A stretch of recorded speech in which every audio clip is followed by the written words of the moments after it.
What's going on, folks? Brandon the Broker back with another reaction.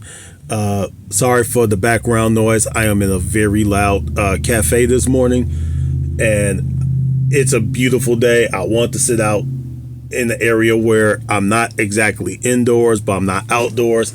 So I'm very sorry for you guys. You're going to hear a lot of background noise of cars going by, some trucks, maybe a train, who knows.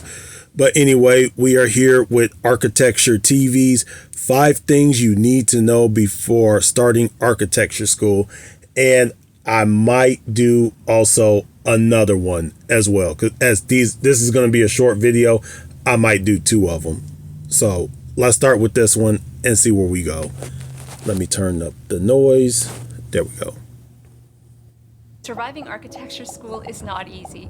After being in the industry for over 16 years and getting my license, I still remember my time in architecture school. I remember pulling those all-nighters, working on studio projects day and night, seeing the sunrise and the sunset during that time, and then having to attend all the other courses while trying to stay awake, and commuting to and from the architecture building and falling asleep on those buses and streetcars all the time. There's a lot of things that I wish I knew that would have made that experience a lot easier and more effective. And in this video, I'm going to share with you 5 tips that I wish I knew and would have made that experience a lot smoother. And let's get started. All-nighters. Now, all-nighters is something within architecture school that is considered a badge of honor. How many all-nighters can you pull? It's almost a competition within architecture school. And I want to mention this, that if you're in architecture school or perhaps you're looking to get into architecture school, try to avoid this. Looking back now, I can tell you that the work that I was doing at 2 a.m., at 3 a.m., 5 a.m. was absolutely garbage. And it's because you're exhausted by that time, and anything I find that's done beyond midnight is not good work, and you should go to sleep and then just continue in the morning. Get 6 hours. She is not lying there. Good Lord. And yeah, she is telling the truth. A lot of people think that it's that I sleep when I die. Well, look, if you keep doing this, you are going to be dead. So just go to bed. It's not that serious. Go to bed. The project will be there when you wake up. Go to bed. Hours of sleep, or 8 hours is a bit of a luxury when you're in architecture school, but if you can pace yourself to get 6 hours of sleep and start on your assignments early, and then you avoid having to do all-nighters. And I found that with all-nighters, you actually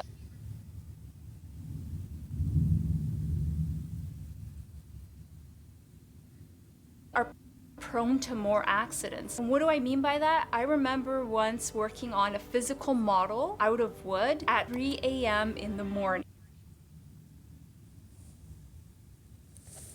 And I was working all day, into the early morning, and I was trying to get this done for a presentation at 9 a.m. And as I was gluing things together with a hot glue, I was trying to clean up some of the corners, and the glue was heaping hot.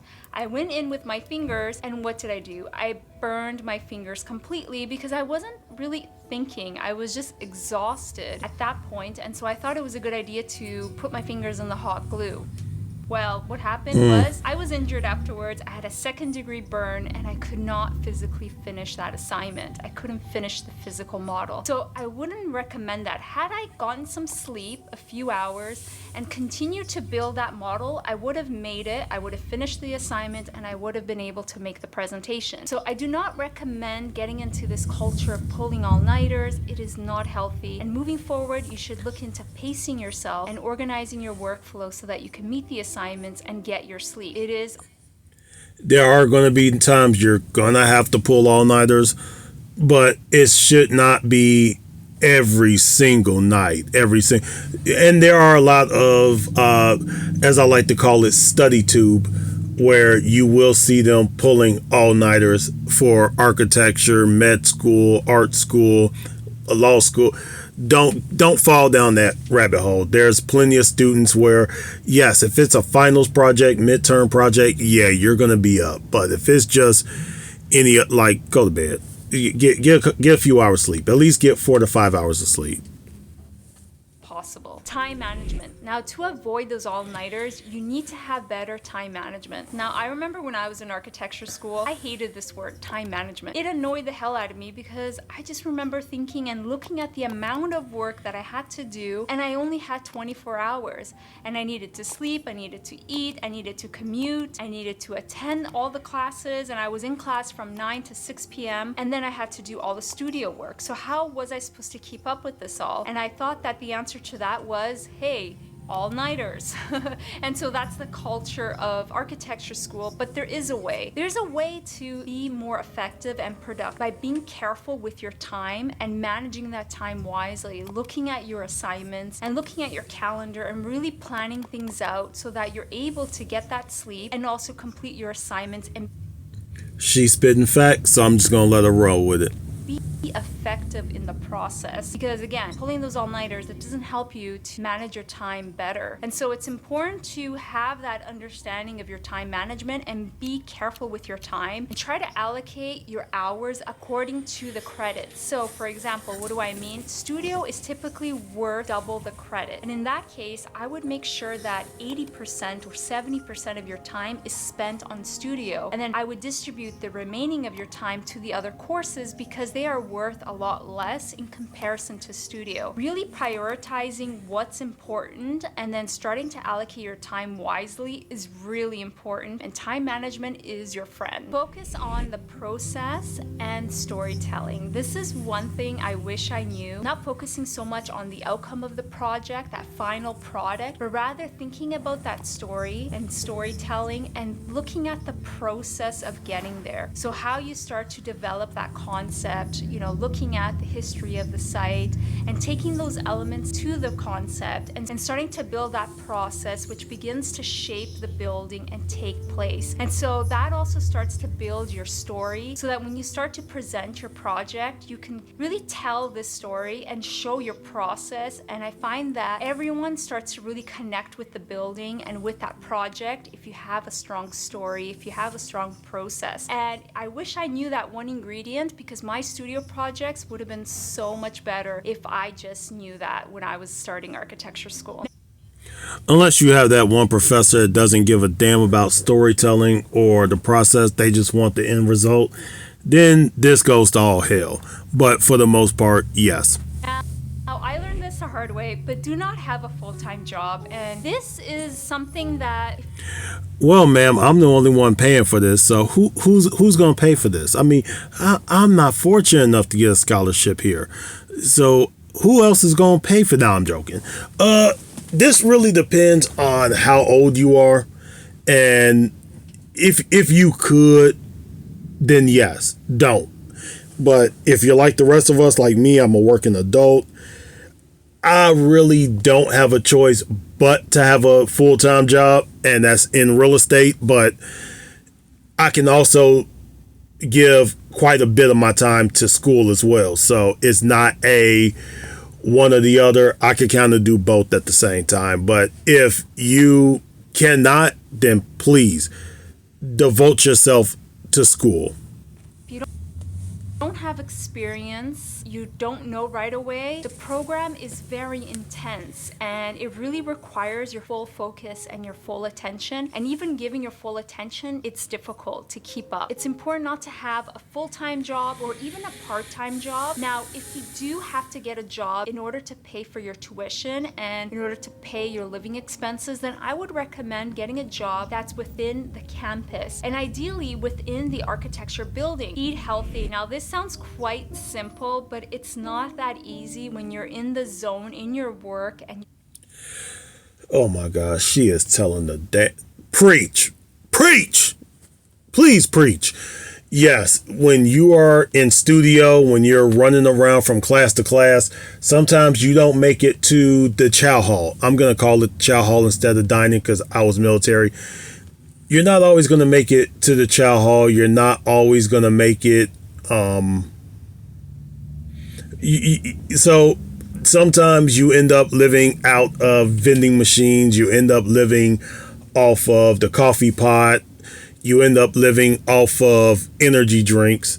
So this is one where she's going to be correct. Eat healthy. If you can meal prep meal prep. If I've seen some students bring like small, like those small, soft coolers, and they'll fill it up with like maybe a meal or two, some healthy snacks, some fruits and veggies, and of course they'll have like there's zero sugar energy drinks, maybe a thermos of black coffee. But don't get so used to that, because boy, don't, well, I'm not saying don't get, yeah, listen to me. A coffee addict telling you don't get hooked to coffee. That's a new one. You're just focusing and learning, and you just end up eating whatever and fast food and whatever you can find. And sometimes it's what you can afford, but it's important to take into consideration that, again, architecture is a marathon. This is not a race. So how you start to build these little habits now when you're getting into architecture and you're building your experience in architecture school and you're learning, that carries on. And whatever you do now affects you later on. So it's important to stay healthy, eat healthy, make sure you get your fruits and your vegetables. Have a smoothie where you can get everything all in one shot because you don't have time. There's ways around it, and I think being mindful of that is very important, because if you're not taking care of your body and your mind, then you're not going to be able to perform your best on those projects. So really do take some time for yourself. Now, this is a bonus, but try to live close to the campus and ideally as close as possible to the architecture building. Now, I know she knows how much British Columbia costs. You know how much Vancouver costs, ma'am. What is you? No, I'm joking. So yes, this is a good one. If you can live near the architecture, whatever you're studying, if you can live near it, then do it. I know it's not always feasible, but if you can, please do it. And she's going to give some good reasons why. I would say not more than 30 minutes by bus. I did this mistake early on when I was in architecture school, and I lived about over an hour away, and I had to take a bus, a subway, and a streetcar, and I had to transfer a few times. That with architecture school was awful. I was falling asleep on all the buses, all the trains, and just transferring constantly, and you're exhausted, and you're spending 1 hour to and from. That goes to 2+ hours. Sometimes the buses are late. I can go on. That was not wise, and it also takes away from your energy. You're exhausted more. So this is something that, again, I didn't realize how intense architecture school was and how important it. So I would say not 30 minutes, but I would say, oh, there goes the train right there. I would say if you could live 15 minutes away or less, then go for it. Now, if you're underclass and you live on campus, you got it made. If you live off campus, go for 15 minutes, because yes, she is telling the truth. Buses are late. Buses break down. Trains are late. Trains are delayed. Trains don't show up at all. And now getting around Vancouver is not always the easiest, no matter what. But if you could live, the closer you could live to it, and I do understand that the closer you live to UBC or Ryerson, especially Ryerson being completely downtown, the closer, the more expensive. But always remember, the closer, the better at times. Was to select housing as close as possible to the campus. Now, I wouldn't really recommend being on campus because A, it's very expensive unless you can, but you could find housing close and around. 30 minutes away I found to be a nice mix. Anything more than that just becomes too much of an issue, and if you can go 15 or 10 minutes, even better. But anything more than 30 minutes just becomes a bit of an issue. If you'd like more information about my experience doing my master's degree at UBC, I would recommend this video here. And if you'd like to support the channel and you got... So we are going to do a second video, and we are going to do 5 essentials I can't live without as an architect. Actually, I might not do that one. So we did the 5 things to know. I know that these two are about the same. I know you can't see it, but we're going to do the 5 essentials. Let's go for it.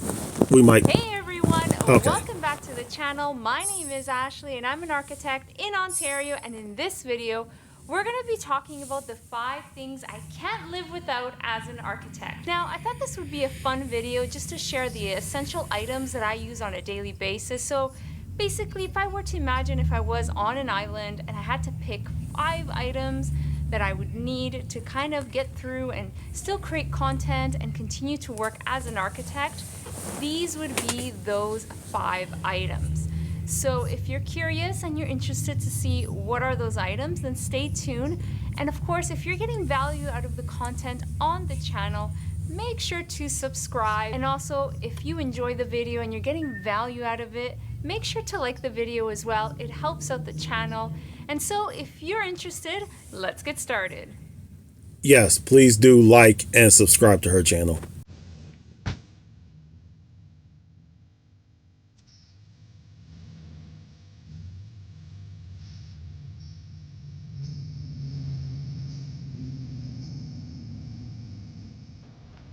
Number 1 on the list, and this one is definitely number 1, it's a laptop. Now I'm putting this on top of the list because essentially you can do everything on a laptop. So if I had to pick one essential item to work and to continue to work as an architect, I would definitely put the laptop on a priority list as an essential.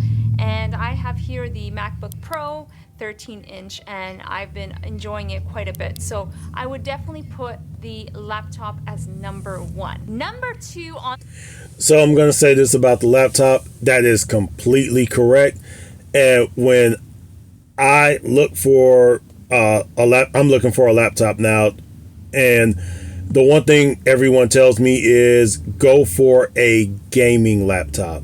If you go for a gaming laptop, you'll have all the space that you need. It'll be able to run everything as you need it. So always go for that. Hey, Mr. Truck, how you doing? Thank you for being in my video. The list is a tablet or an iPad. Now, I'm putting this number 2 because you can get away without one, but I do enjoy having a tablet. Specifically, I have the Apple iPad, and I didn't have an iPad for a couple of years. I got one, I think my first one was an iPad mini when I was in grad school, and then slowly as I was able to save up, I got an iPad Pro, and it has been life-changing. I've had this for a couple of years now, and honestly, the productivity apps that you can get, all of the wonderful things that you can do, and I have the stylus pen, which has been great, even to sketch, to take notes as well. It has been a great tool as well for productivity, and I use this even for meetings.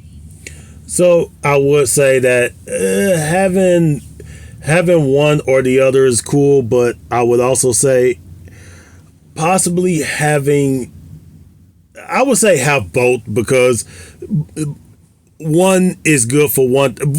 A tablet cannot always do what a laptop can do, and a laptop can't always do what a tablet does, but they can interchange very well. To take notes and to do sketches, to make markups, this has been really great for that as well. And so I've been really enjoying having a tablet. It has been definitely life-changing, and now it's becoming an essential item for me on a daily basis. Item number 3, a cell phone. Now, I'm gonna say a smartphone specifically because having a smartphone has made life so much easier, and you know, I see it a bit as a luxury item, but it's something that has made life easier, and now it's become an essential item as well. Item number 4, headphones. Now, headphones are great just to get into the mood of getting into work mode, and also just to help you to focus in and dial in. These have been really helpful now that I've been doing a lot of virtual calls and meetings. They've been really helpful just to build better audio and also to hear better. And these are the AirPods, and now these are not the noise canceling. Tell us that you love Apple without telling us you love Apple. Let me guess what number 5 is going to be. The Apple Pen.